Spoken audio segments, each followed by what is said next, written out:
My name is Renee Brooks. I'm 32 years old. 5 years ago, I picked up the phone and reported my brother to the police, and my family never spoke to me again. My mother called me a destroyer. My father said I was no daughter of his. My sister, Paige, my own sister, called me a liar on Facebook for the entire town to see. I was erased. From the group chat. From Thanksgiving. From every birthday, every holiday, every Sunday dinner at the house on Maple Ridge Road. For 5 years I was alone. But here's what none of them knew. I wasn't the only one. There were 7 others. All inside our family. And every single one of them had been keeping the same secret. What happened in that courtroom changed everything. But first, let me take you back to the beginning.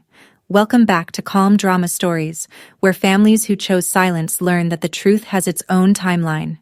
If you're new here, stick around. You're going to want to hear how this one ends. Hit subscribe so you don't miss it. Now, let's get into it. I grew up in Millbrook, New York. Population 12,000. The kind of town where your neighbors know your business before you do, and the grocery store cashier remembers your mother's maiden name. The Brooks family was a fixture. My parents, Diane and Gerald, had lived on Maple Ridge Road for 31 years. Same house, same church, same pew, 3rd row back, Methodist, every single Sunday. There were 4 of us kids. Travis was the oldest, then me, then Paige, then Russell, the baby, who moved to Colorado at 18 and barely came back. Travis was the golden child. No exaggeration. He opened an auto repair shop at 25, Brooks & Sons Automotive. And within 3 years, he employed 14 people. He sponsored the Little League team. He donated to the church roof fund. People in Millbrook didn't just like Travis. They relied on him. My father relied on him too. When Dad retired from the plant at 56, Travis took over the mortgage. $2,400 a month. Dad never said thank you out loud, but he didn't need to. Travis could do no wrong in that house. And me? I was the quiet one. Finished nursing school at 22 with $47,000 in student loans. No help from home. I worked at Millbrook Urgent Care, pulling 12-hour night shifts and paying my own rent on an apartment 8 minutes from my parents' house. Every night, the group chat would light up. The Brooks family. All of us on iMessage. Mom would send a message. Travis always replied first, then Paige, then me. Travis always knew what to say to make everyone feel comfortable. That was his gift. I used to admire it. I didn't know yet what else he was capable of. At 27, my life was small and steady. I liked it that way. I'd get to the clinic by 6:45 p.m. clock in. 12 hours of sprains, fevers, chest pains, and crying toddlers. Clock out at 7 a.m., drive home in the gray light. Sleep until 3. Do it again. My apartment was nothing special. 1 bedroom above a dentist's office on Route 9. The heat clanked. The windows stuck in summer. But it was mine, and I paid for it myself, and nobody could take that from me. On the hook by the front door, I kept a red wool scarf. My grandmother knitted it for me when I was 10, the last Christmas before she passed. The yarn had faded from crimson to something closer to rust, and one end was starting to unravel. But I never replaced it. That scarf was the only thing I owned that felt like home when home stopped feeling safe. I still went to Sunday dinners, sat in my usual chair, passed the rolls, laughed at Dad's jokes, helped Mom dry the dishes. I wasn't close with Travis. We didn't fight. We didn't bond. We just existed in the same orbit, 2 planets with different gravities. He ran the shop. I ran my shift. Different worlds. If you'd asked me then to describe myself, I'd have said, I'm not the loudest person in the room. Never have been. I do my job. I go home. I mind my business. That's who I was. That November, something changed. Not gradually. Not with warning. It happened in one overheard sentence at a Thanksgiving dinner, and after that, there was no going back. Thanksgiving. My parents' kitchen. I was at the counter, slicing pie, when I heard Megan's voice from the hallway. Megan was 17, my Uncle Russell's daughter. the cousin I only saw at holidays. Quiet kid. Kept to herself. Always had earbuds in. She was talking to Paige. I wasn't trying to listen, but the kitchen was small, and Megan was crying, and certain words cut through walls. Paige's voice came back low and sharp. Don't make this a thing. Just don't be alone with him. The knife stopped in my hand. Don't be alone with him. I set the knife down, wiped my hands, walked past the hallway like I was heading for the bathroom. Paige saw me and went quiet. Megan wiped her face with her sleeve and walked the other way. After dinner, I found Megan on the back porch. She was sitting on the steps, arms wrapped around herself, breath fogging in the cold. I sat down next to her. Didn't say anything for a minute. Then, Megan, you can talk to me. She told me.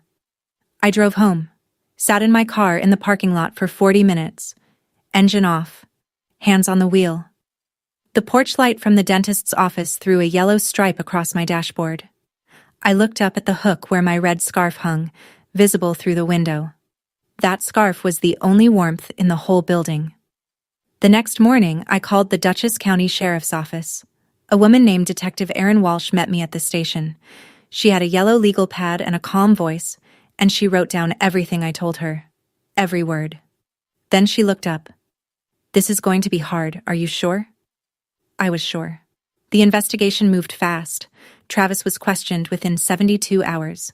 And within 72 hours, my phone rang. It was 9:14 p.m. I was putting on scrubs for my shift. My mother's name lit up the screen.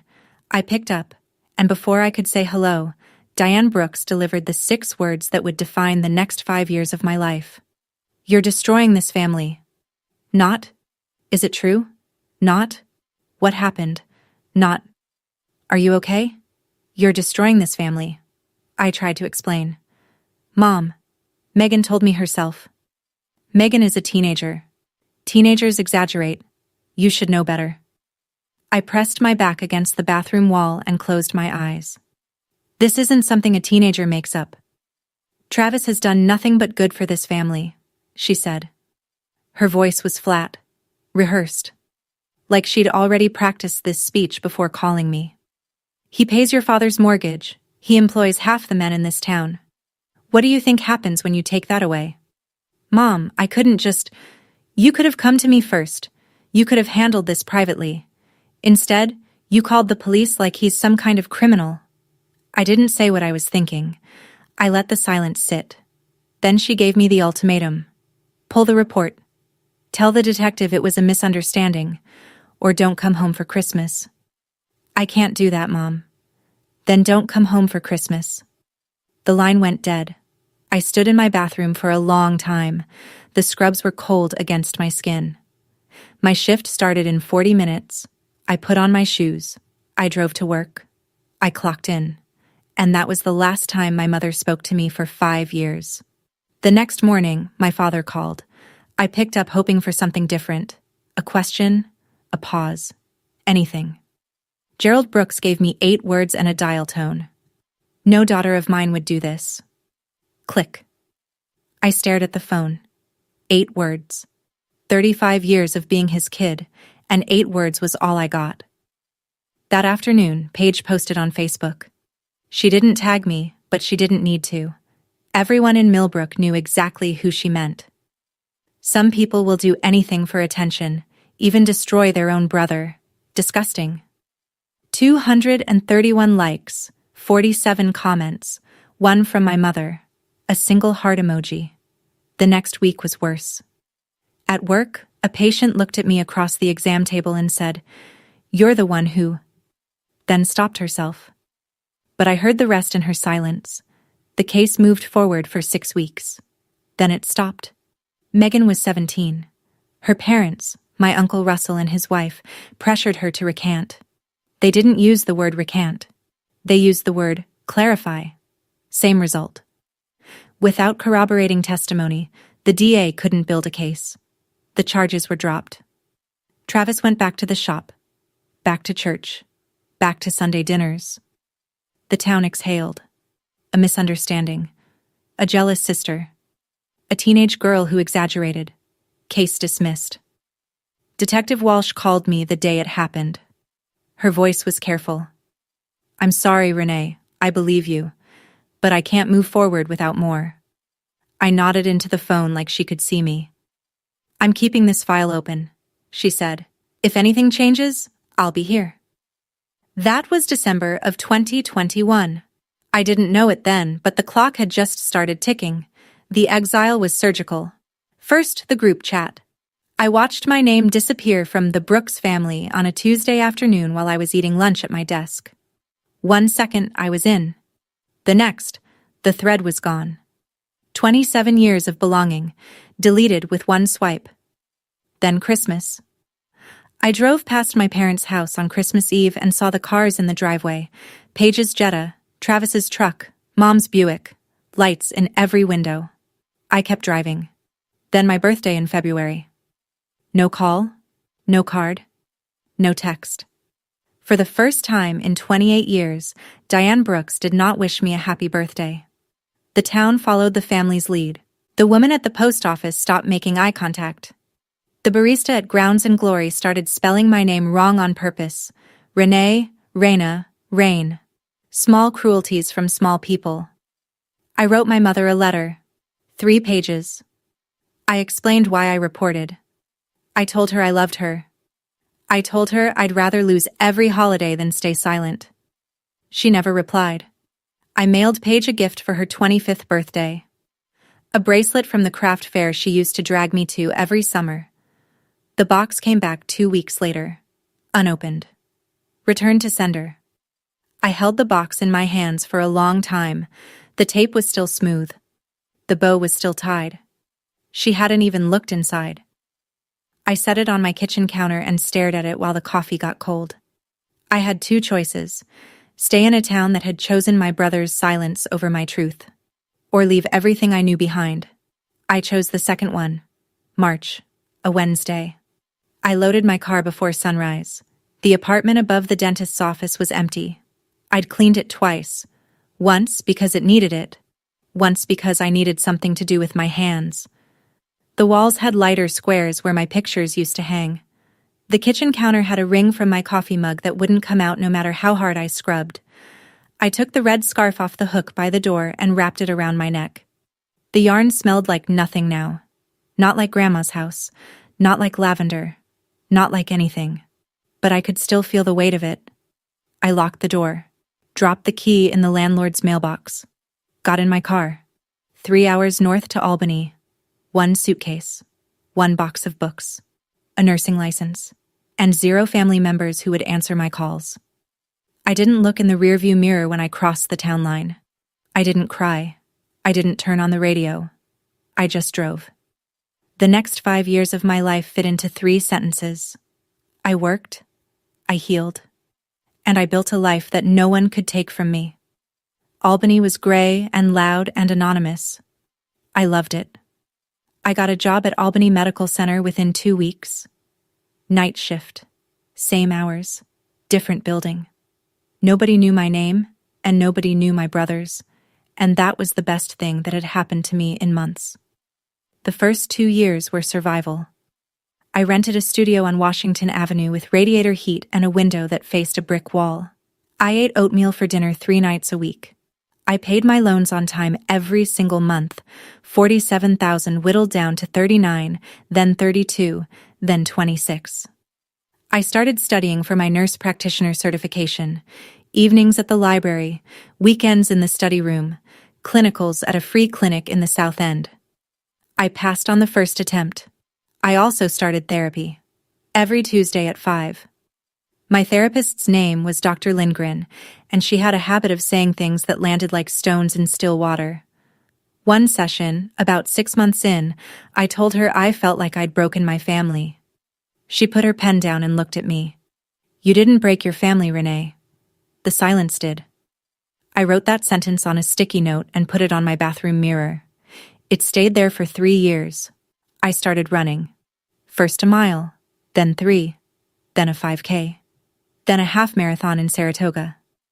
I crossed the finish line alone, and I thought, this is what it feels like to be proud of yourself without needing anyone's permission. I didn't call home. I didn't check Facebook. I didn't Google my brother's name. I was building something new, and I refused to let the old foundation crack it. I met Marcus Thompson in the waiting room of my own clinic.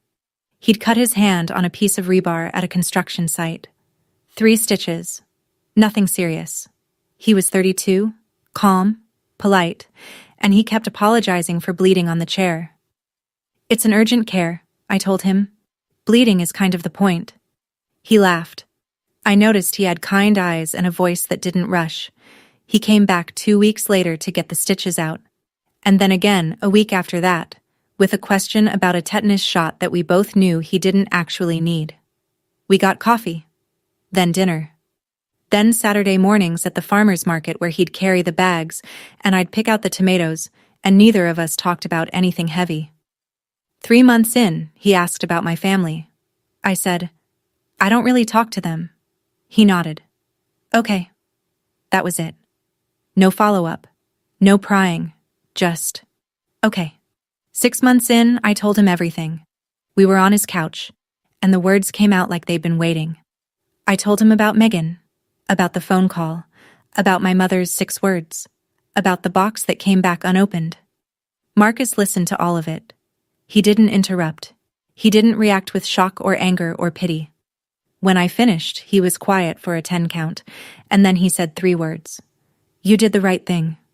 3 words. 5 syllables. And it was the first time anyone in my life had said them. We got married the following spring. Small ceremony in a park by the Hudson. 12 guests. His parents. His college friends. My 2 co-workers. No one from my side. I found out later what happened that summer. Megan Brooks was 22 by then, sophomore at SUNY New Paltz, studying psychology.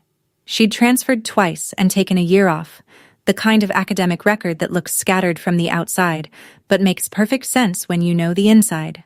For a class on developmental trauma, her professor assigned a research exercise. Find a published case study or news article about a topic related to the course, analyze it, write a reflection. Megan went to the library database. She typed in keywords, and then, on instinct, she typed something else. Travis Brooks Millbrook. The article was small, buried in the Millbrook Gazette archive from 5 years earlier. 6 paragraphs. No photo. Local man questioned in connection with misconduct allegations. No charges filed. Megan stared at the screen.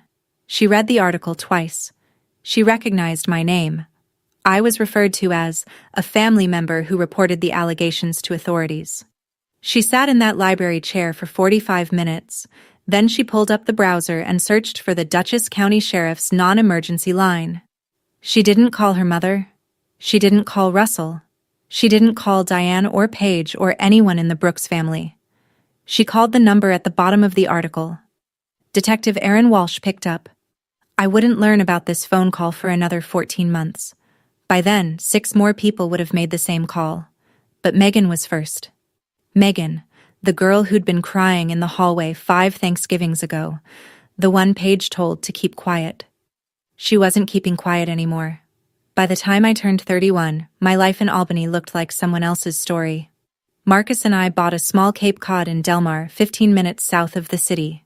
3 bedrooms, a leaky basement, and a backyard with an oak tree that dropped acorns on the roof every October like clockwork. We paid $2,200 a month on a 30-year fixed. We could afford it because we both worked, and neither of us had anyone to bail us out if we couldn't. I was a nurse practitioner at a private family clinic on Western Avenue, Monday through Friday. No more night shifts. I had my own patients, my own schedule, my own stethoscope with my initials etched into the bell. And I was pregnant. Lily was due in May. The life was good. It was mine. But every Thanksgiving, I set the table for 2 and felt the chairs that should have been full. I didn't miss the people who hurt me. I missed the family I thought I had. There's a difference. And it's the kind of difference that keeps you up at 3 a.m., even when everything else is fine. One afternoon in April, a birthday card arrived in the mail. No return address. Just a cream envelope with my name in shaky cursive. Inside, a card with daisies on the front and 1 line of handwriting. Thinking of you. L. Aunt Linda. My mother's older sister. The only person in the Brooks orbit who'd never publicly attacked me, and the only one who'd never publicly defended me either. I put the card in my nightstand drawer and closed it. I thought that was the closest I'd ever get to family again. I was wrong. What I'm about to tell you, I pieced together later. From Detective Walsh, from court records, from conversations I had after the trial. At the time, I knew none of it. After Megan's call, Walsh reopened the file. She pulled out the same yellow legal pad she'd used 5 years earlier. My original statement was still in there. Page 1, blue ink, November 21st, 2021. She started making new calls. Careful ones. Quiet ones. She reached out to extended members of the Brooks family. Second cousins, nieces, people who lived in other towns and didn't talk to Millbrook anymore. The second person to come forward was Bethany. She was 20, Russell's youngest. She'd been 11 when it started. The third was a niece on my mother's side, someone I'd met maybe twice at family reunions. She was 19. She'd been 9, then a fourth, a fifth, a sixth. Each one came in alone. Each one sat in Walsh's office and said some version of the same sentence. I thought I was the only one. Walsh wrote their names in the yellow legal pad. 1 per line. Black ink now. She'd switched pens somewhere in year 3, but the pad was the same. 7 names. 7 people who had carried the same silence, some for over a decade. They didn't know about each other. They didn't coordinate. They just, one by one, decided they were done being quiet. The 7th name on that list would be the one that wrecked me. But I didn't know that yet. I was in Delmar, feeding Lily mashed bananas and watching Marcus assemble a bookshelf. And I had no idea that 200 miles south, the walls of the Brooks family were finally starting to crack. You know, there's something about silence that people don't understand. It doesn't protect anyone. It just gives the person who caused the harm more time, more access, more room to operate. If you're watching this and you've ever been the one person in your family willing to say the uncomfortable truth out loud, I see you. You're not alone in that. And if this story is hitting close, drop a comment below. Let's keep going. August. Lily was 3 months old. I was sitting on the living room floor doing tummy time with her when Marcus brought in the mail. There's a thick one for you, he said. No return address. I knew the handwriting before I opened it. Aunt Linda. Inside the envelope, 2 pages of handwritten letter and 8 pages of printed screenshots. Color copies, time-stamped. From the group chat. The Brooks family. The letter was short. Linda's handwriting shook in places. Renee, I should have spoken sooner. I'm sorry. I can't keep pretending anymore. I need you to see what they said about you after you left. I need you to understand what I've been living inside for the past 4 years, and I need you to know. I'm done. I unfolded the screenshots. The first was from the week I left Millbrook. My mother. She's dead to me. We will not speak her name in this house. Paige replying 6 minutes later. She's always been jealous of Travis. Everyone knows it. Gerald. Nothing. Not one message in the entire thread defending me. Not one question. Not one. Maybe we should hear her out. Just silence. His silence sat in that group chat like a locked door. But the one that stopped my breathing was from 3 years ago. A message from Diane to Aunt Linda, sent privately but screenshotted by Linda before she could delete it. Linda, if you talk to Renee, you're next. I mean it. That's why Linda waited 4 years. Not because she didn't care. Because my mother threatened her. I set the pages on the coffee table. Lily was babbling on the floor, grabbing her toes, oblivious to the fact that her grandmother had called her mother dead. I didn't cry. I thought I would. But I was past crying about the Brooks family. I folded the letter. I put the screenshots in a drawer. And I picked up my daughter. I called Linda that evening after Marcus put Lily down. The conversation lasted 47 minutes. I sat on the back porch with a blanket around my shoulders and listened to a 62-year-old woman unravel 12 years of silence. Linda told me she'd known since Travis was 23. A younger cousin, someone I barely remembered, had told Linda at a family barbecue, pulled her aside by the cooler, whispered it, begged her not to tell anyone. Linda told Diane. One conversation, kitchen table, coffee getting cold. Diane's response, "You misheard. Drop it." Linda dropped it, not because she believed Diane, because Diane was her only sister, and Linda couldn't survive the idea of losing her. So she folded the truth into a small square and tucked it away. The way you put a bill you can't afford into the back of a drawer and hope it disappears. "I've been carrying this for 12 years, Renee," she said. Her voice cracked on the number. 12 years. I pressed the phone to my ear. I could hear her breathing through the static. "You were the brave one," she said. "You were always the brave one, and I was too scared to stand next to you." I didn't have it in me to be angry at Linda. She was another person my mother had silenced, another person who'd been given the same impossible choice, the truth or the family, and chosen the family. I'd made a different choice, and it cost me everything. At the end of the call, Linda said one more thing. "There are others, Renee. I don't know how many, but there are others." I closed my eyes, held the phone against my cheek. "I know," I said. I didn't. Not really. But somewhere in my chest I'd always known. That night, after Linda hung up, I couldn't sleep. Marcus was breathing steady beside me. Lily's white noise machine hummed from the nursery. The house was quiet. My mind was not. I got up and went to the closet. In the back, behind a box of maternity clothes I'd meant to donate, there was a smaller box. Brown cardboard. No label. I'd sealed it when we moved in and hadn't opened it since. Inside, my nursing school diploma. A photo of me and Paige at the county fair, age 12 and 9. A birthday card from my dad with a $20 bill still inside. And the red scarf. I pulled it out. The wool was thinner than I remembered. The color had faded past rust into something almost pink. One end was frayed to threads. I sat on the kitchen floor, back against the cabinets, and wrapped it around my hands. I cried. First time in 2 years. Not the polite kind, the kind that comes from your stomach, that makes your whole body shake, that you have to press a towel against your mouth to keep from waking the baby. I wasn't crying for what they did to me. I was crying for the 27-year-old who left Millbrook with nothing but this scarf and a nursing license. She deserved better than what her family gave her. I was going to make sure she got it. I washed my face. Put the scarf back in the box. Went to bed. In the morning, Lily woke me up at 5:15, and the day started like any other. 6 months passed. Lily took her first steps in October, holding on to the edge of the coffee table and letting go like she'd been planning it all week. Marcus recorded it. I cried again, but the good kind.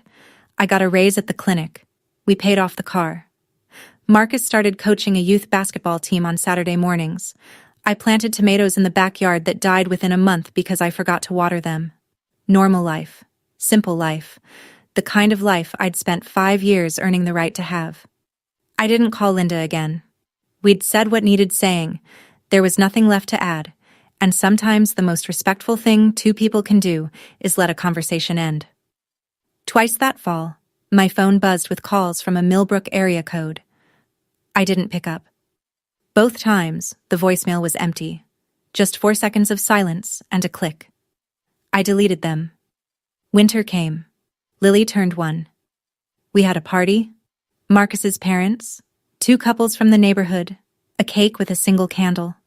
Lily stuck her whole fist in the frosting and everyone laughed, and for 1 full hour I didn't think about Millbrook or my mother or the group chat or the word destroyed. It was a good hour. And then, on a Tuesday morning in March, my phone rang. The caller ID said, Dutchess County Sheriff's Office. I stared at the screen for 3 rings before I answered. Renee, this is Detective Walsh. I sat down on the kitchen floor. Right there, next to Lily's high chair, with a spoonful of yogurt still in my hand. I told you 5 years ago I'd call if anything changed, she said. Something changed. My pulse went loud in my ears. Lily smacked the tray and said, "Mama," and I couldn't respond. 7 individuals have come forward independently over the past 14 months, Walsh said. All family members, all reporting the same person, all consistent. 7. I pressed my free hand flat against the tile. I needed to feel something solid. The district attorney is convening a grand jury, Walsh continued. We're going to trial Renee. I opened my mouth. Nothing came out. I tried again. Who are they? I can't share names yet. But I want you to know. Your report 5 years ago is what started this. Your name appears in every single one of their statements. You're the reason they came forward. I looked at Lily. She was licking yogurt off her fingers, completely unaware that the phone call I was holding had just split my life into before and after. I still have my notes from your case, Renee. Same yellow pad. I almost laughed. Almost. What do you need from me? I asked. Your testimony. If you're willing. I watched Lily drop a Cheerio on the floor and look at it with genuine surprise, like gravity was a new concept. I'm willing, I said. I hung up, set the phone on the counter, stared at the ceiling for a long time. I didn't feel victory. I didn't feel relief. I felt heavy, because 7 meant 7 childhoods, 7 silences. And I'd only known about one. Marcus came home at 6:12. I was sitting at the kitchen table. Lily was napping.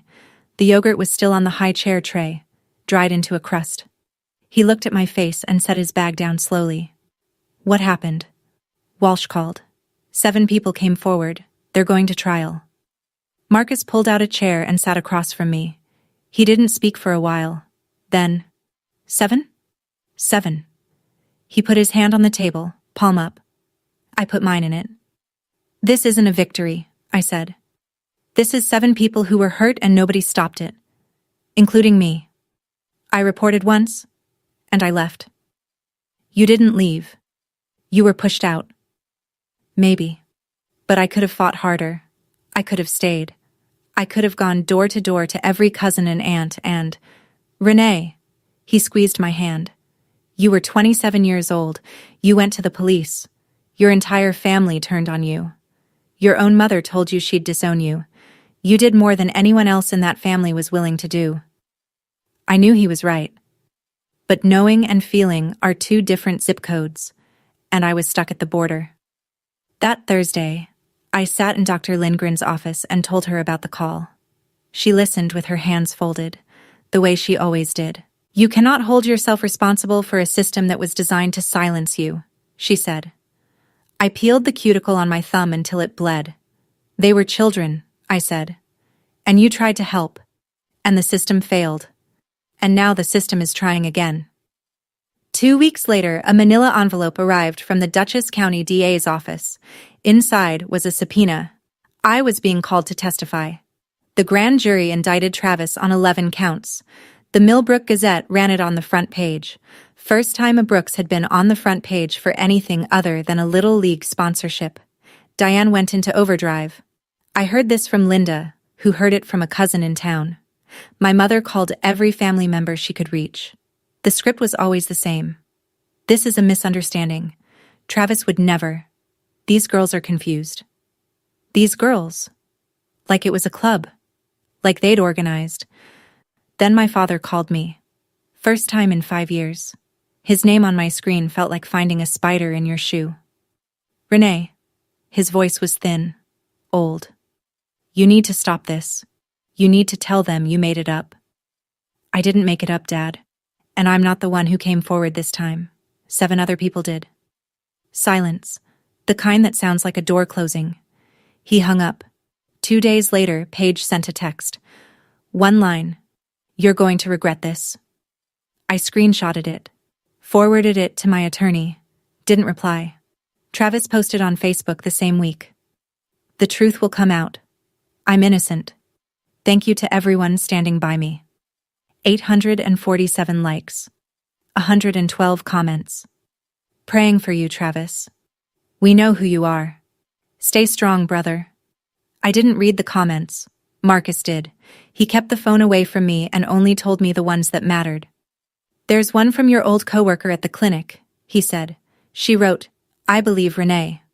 One comment in a sea of 800. But it was enough. Millbrook split like a log hit with an axe, clean and sudden. Half the town planted their flag with Travis. He was the employer, the sponsor, the handshake at the church picnic. Loyalty to Travis was loyalty to the local economy. These people wore it like a badge. The other half went quiet. But quiet meant something different now. Before, silence had been agreement. Now, silence was doubt. People who used to wave at Travis from across Main Street started crossing to the other side. Not dramatically, just enough to avoid the conversation. Brooks & Sons Automotive lost 4 employees in 3 weeks, 2 mechanics, the office manager, the part-time bookkeeper. None of them made public statements, they just stopped showing up. At the Methodist Church, Pastor Davies didn't mention the case by name, but his Sunday sermon was titled Truth and Accountability. And 3 people told me later that Diane stood up in the middle of it and walked out. Gerald followed her. They didn't come back the next week. Or the week after.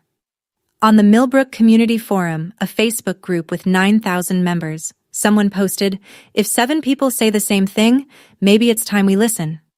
2,000 reactions, 400 shares. The comments turned into a war zone, and the moderators shut them down by midnight. I didn't read any of it. Marcus would summarize the positive ones. "There's a woman named Carol who says she worked with you at the clinic. She posted a photo of you two at the holiday party. She said you were the most honest person she ever met." I didn't need Millbrook to believe me, but it didn't hurt to know that some of them finally did. 7 people. That's what it took. Not 1. Not 2. 7. And every single one of them said the same thing to Detective Walsh. I thought I was the only one. If this story is making you think of someone you know, share it with them. Sometimes knowing you're not alone is the thing that changes everything. All right, back to the story. 6 weeks before trial, I drove to Poughkeepsie to meet with the assistant district attorney. Her name was Claire Novak, mid-40s, navy suit, no small talk. She laid out the structure. I would be the first witness called by the prosecution, not because my testimony was the strongest. That belonged to the 7 who came after me, but because I was the one who started it. "You opened the door, Renee. The jury needs to understand that." She walked me through the questions she'd ask. I practiced my answers in her conference room while Marcus sat in the hallway with Lily on his lap. My voice cracked on the 3rd run-through. Claire stopped me. "You don't have to be perfect.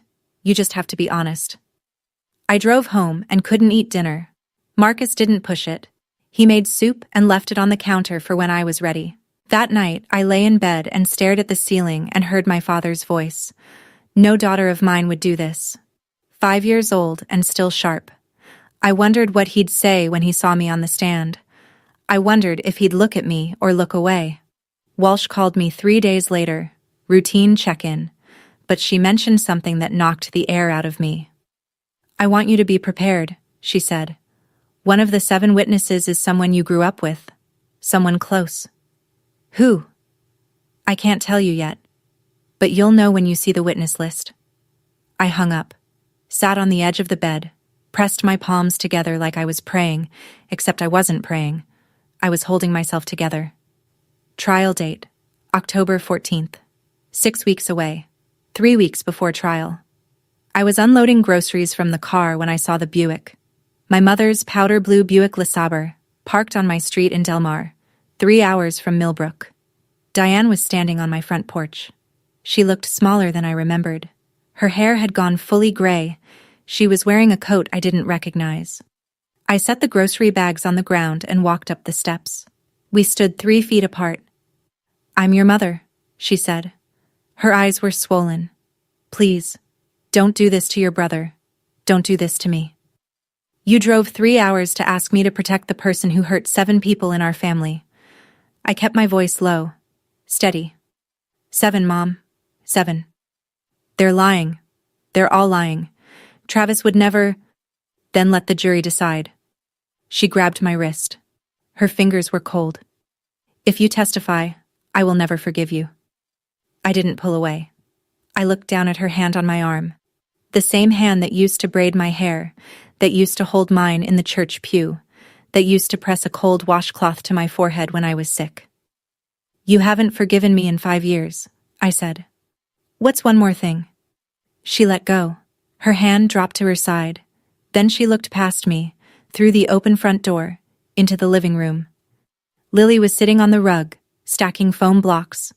18 months old. Brown curls. Marcus's eyes. Diane stared at her granddaughter. Her chin trembled. Her fingers twitched at her side like they wanted to reach for something. She didn't say a word about Lily. She turned around. She walked to the Buick. She drove away. 3 weeks later, I saw her again. In a courtroom. October 13th. 9:47 p.m. Marcus was asleep. Lily was asleep. The house was doing that thing houses do at night. Settling into its creaks and clicks, the dishwasher humming its last cycle. I sat at the kitchen table with a glass of water I hadn't touched and opened the nightstand drawer. Aunt Linda's letter, the screenshots, the birthday card with the daisies, the subpoena, all of them in the same drawer, layered on top of each other like geological strata, each one a different year of the worst chapter of my life. I went to the closet, took out the red scarf, folded it into a neat rectangle, put it in my bag. I didn't need armor. I didn't need a weapon. I just needed the truth and a scarf my grandmother knitted me when I was 10 years old. Marcus woke up at 5. He didn't ask if I was ready. He made coffee, poured 2 cups, set mine on the counter. I picked it up. We stood in the kitchen in the gray early light, and I drank my coffee, and he drank his, and we didn't speak because there was nothing left to say that we hadn't already said with 5 years of showing up for each other. At 6:30, we dropped Lily at his parents' house. She waved goodbye from the window and said, "Mama, bye-bye." I waved back, smiled. Then I got in the car and drove south toward Poughkeepsie. Dutchess County Courthouse, gray stone, October sky, 9 a.m. The parking lot was full. I counted plates from 4 different counties. Marcus found a spot on a side street 2 blocks away, and we walked in through the back entrance because Claire Novak had told me to avoid the front steps. There might be press, she'd said. Small town case, big implications. Local affiliates are interested. The courtroom was built for 80 people. There were over 120 inside, and a line at the door. Standing room only. Bailiffs had brought in extra chairs along the back wall. I walked in and saw the divide. On the left, Marcus and me, Claire Novak. Walsh, in a navy blazer, her yellow legal pad on her lap. The 7 witnesses were in a separate room. They'd be brought in one at a time. On the right, the Brooks family. Diane in a black dress, rosary in her lap. Gerald in a sport coat that was too big. He'd lost weight. Paige in the row behind them, arms crossed, jaw tight. Her eyes were red, but she wasn't crying. She was staring at me. Travis was brought in through a side door. Orange jumpsuit exchanged for a blue dress shirt and khakis. His attorney's choice. He looked thinner, smaller. The last time I'd seen my brother was 5 years ago, at that Thanksgiving table, carving the turkey with one hand and resting the other on the back of my father's chair like he owned the room. He didn't own this room. I sat down. Marcus took my hand. I adjusted the red scarf around my neck and looked straight ahead. The judge entered. The room stood. It was beginning. The people call Renee Brooks. I stood up, smoothed my blouse, walked to the witness stand. The courtroom was so quiet I could hear the fluorescent lights buzzing above the jury box. 12 faces, 6 women, 6 men, all watching. Claire approached. "Ms. Brooks, can you tell us about November 21st, 2021? I told them. I told them about Thanksgiving dinner, about Megan crying in the hallway, about Paige's voice, sharp and low, saying, "Don't be alone with him," about sitting on the back porch with a 17-year-old girl who trusted me enough to tell the truth. I told them about the phone call I made the next morning, about Detective Walsh's yellow legal pad, about the 6 words my mother said. "And what happened after you filed the report?" Claire asked. I was removed from my family. My mother stopped speaking to me. My father disowned me. My sister called me a liar publicly. The case was dropped. I moved to Albany. I started over. And did you have any contact with the 7 other witnesses prior to their reports? None. Did you encourage, coach, or coordinate with any of them? No. I didn't know they existed until Detective Walsh called me 14 months ago. The defense attorney stood for cross-examination. Ms. Brooks, isn't it true you hold a personal grudge against your brother? I looked at him. Then I looked at Travis. Then I looked at the jury. I have no grudge against anyone in this room. I reported what I knew. That's all I've ever done. On the right side of the courtroom, my mother was crying. My father held her hand and stared at the floor. Paige sat perfectly still. I stepped down. For the first time in 5 years, someone had listened. They came one at a time. Megan first. 22 years old. She walked to the stand with her chin up and her hands clasped in front of her like she was bracing for a wave. She answered every question clearly. Her voice shook twice, but she never stopped. When she finished, she looked at me in the gallery. She didn't smile. She just nodded. One small dip of the chin, and walked past. Then Bethany, 20, shorter, quieter. She cried through most of her testimony, but she didn't ask to stop. When the defense attorney pressed her on a timeline detail, she corrected him with the exact date. She'd kept a journal. Then the third. A cousin I hadn't seen since she was 9. She was 19 now and taller than me. She spoke in a voice so low the judge asked her to repeat herself twice. She did, each time louder. The 4th, the 5th, the 6th. I didn't describe their stories here, and I won't. Each one carried something private to that stand, and it belongs to them. What I will say is this: each one walked up. Each one said their name. Each one told the truth. And each one sat down and exhaled like they'd been holding their breath for years. Detective Walsh took the stand after the 6th witness. She opened her yellow legal pad, the same pad from my kitchen table 5 years ago, the same one from Megan's call 14 months ago, and she walked the jury through the investigation. I've been working this case for 5 years, she said. 7 victims, all reported independently. None of them knew about the others until this trial. The courtroom was silent. Not the awkward kind, the heavy kind, the kind that presses against your chest. I sat in my seat and counted. 7 people, 7 childhoods. 1 family's silence, and a detective who never closed the file. After the 6th witness stepped down, something broke on the right side of the courtroom. Diane stood up. The bailiff moved toward her, but she wasn't heading for the door. She was facing the judge. This isn't fair. Her voice was high and ragged. My son is a good man. You're all lying. You're all lying. The judge's gavel came down hard. Ma'am, sit down, or you will be removed from this courtroom. Gerald grabbed Diane's arm and pulled her back into the seat. She collapsed against him, shaking. The rosary beads clicked as her hands trembled. She said it again, quieter now, into Gerald's shoulder. I did what I thought was best for my family. I watched her from across the aisle, this woman who had braided my hair, who had taught me to make pie crust, who had stood in her kitchen 5 years ago and told me I was destroying everything she'd built. She was right about one thing. The family was destroyed, but not by me. It was destroyed by every Sunday dinner where the truth sat at the table and nobody acknowledged it. By every group chat message that chose the comfortable lie. By every "don't make this a thing," and every "drop it," and every door that closed on a child who needed it to open. My mother didn't destroy the family by protecting Travis. She destroyed it by believing that protecting Travis was the same thing as protecting the family. It wasn't. The DA stood. The courtroom settled. And then she said the words that changed everything. The people call Paige Brooks. The air left the room. Diane's head snapped up. Gerald closed his eyes. Travis, at the defense table, went completely still.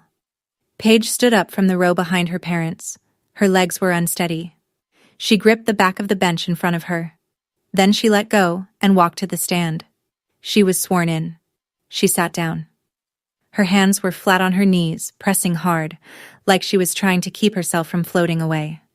She looked at me, and for the first time in 5 years, I saw my sister.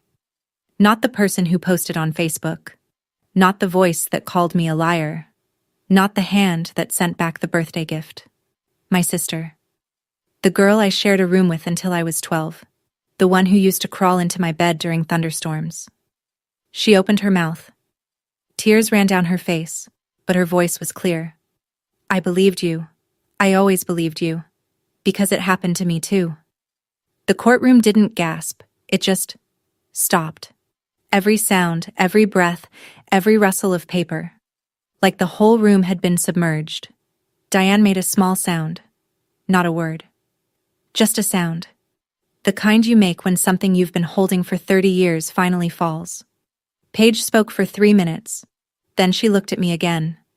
I called you a liar because if you were telling the truth, then I had to be telling the truth too. And I wasn't ready. I cried. First time in that courtroom. Marcus held my hand so tight I could feel his pulse in my palm. 5 years of silence. 1 sentence. And the whole courtroom felt it. The jury deliberated for 4 hours and 11 minutes. We waited in the hallway. Marcus sat next to me on a wooden bench while I stared at the scuff marks on the linoleum. Walsh stood by the window, arms crossed, watching the parking lot like she was guarding the building from the outside in. At 3:22 p.m., the bailiff came out. They're ready. We filed back in. The courtroom was just as full as before. Nobody had left. The foreperson stood. She was a woman in her 50s with reading glasses on a chain around her neck. She unfolded the paper. On count 1, guilty. Diane grabbed Gerald's arm. On count 2, guilty. The foreperson read through all 11 counts. Guilty on 9. Not guilty on 2. Technicalities in the timeline that the defense had exploited. 9 out of 11. More than enough. Travis stood motionless at the defense table while the verdict was read. He didn't turn around. He didn't look at his mother. He didn't look at me. When the bailiff approached, he held out his wrists without being asked. They led him through the side door. The same door he'd entered through that morning in his blue shirt and khakis. He didn't look back. Diane didn't stand. Gerald pulled her gently, but she shook her head. Paige sat 2 rows behind, arms wrapped around herself. Outside, Walsh walked up to me. Her legal pad was tucked under her arm. You started this, Renee. 5 years ago. You started this. I shook my head. No. Megan started this. Bethany started this. They all did. I just opened the door. Marcus put his arm around me. I leaned into him. Let's go home, I said. Travis was sentenced to 18 years. No possibility of parole for 12. Brooks and Sons Automotive closed permanently. The building on Main Street sat empty for 6 months before a woman from Kingston bought it and turned it into a physical therapy clinic. I thought that was fitting. Healing in the same space that had been built on silence. Gerald sold the house on Maple Ridge Road. Without Travis covering the mortgage, he couldn't keep up. $2,400 a month on a retiree's fixed income. The math never worked. He moved into a 1-bedroom apartment above the hardware store. I heard he ate dinner at the diner most nights. Alone. Diane left Millbrook. She went to stay with a cousin in Scranton. Not Linda. Linda cut ties with her sister after the trial. 12 years of carrying someone else's secret will do that. Paige called me 2 weeks after the verdict. The conversation lasted 6 minutes. She didn't apologize. She wasn't ready for that yet, and I didn't need her to be. I'm starting therapy, she said. Good, I said. That was the whole call. 6 minutes, 2 sentences that mattered. It was enough. Megan graduated from SUNY New Paltz that spring. She changed her major to social work. I sent her a card. She sent one back.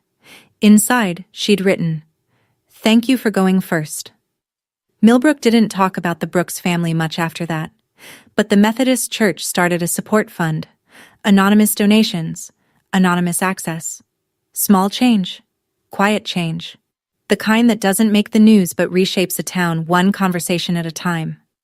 I didn't go back to Millbrook. I didn't need to. My home was in Delmar, with Marcus and Lily and a backyard full of dead tomato plants and a life I'd built from scratch. People ask me if I regret reporting my brother. I don't. I regret that I had to. I regret that 7 other people carried the same secret because my family taught them that silence was loyalty. But silence isn't loyalty. Silence is complicity. And I'd rather be alone and honest than surrounded by people who need me to lie so they can sleep at night. Forgiveness is something I'm working on. But reconciliation? That's a different conversation. And it's not one I owe anyone. That's my story. 5 years of silence, 7 voices, 1 courtroom. If this story reminded you that the truth is always worth telling, share it with someone who needs to hear it. Drop a comment, hit subscribe, and I'll see you in the next one.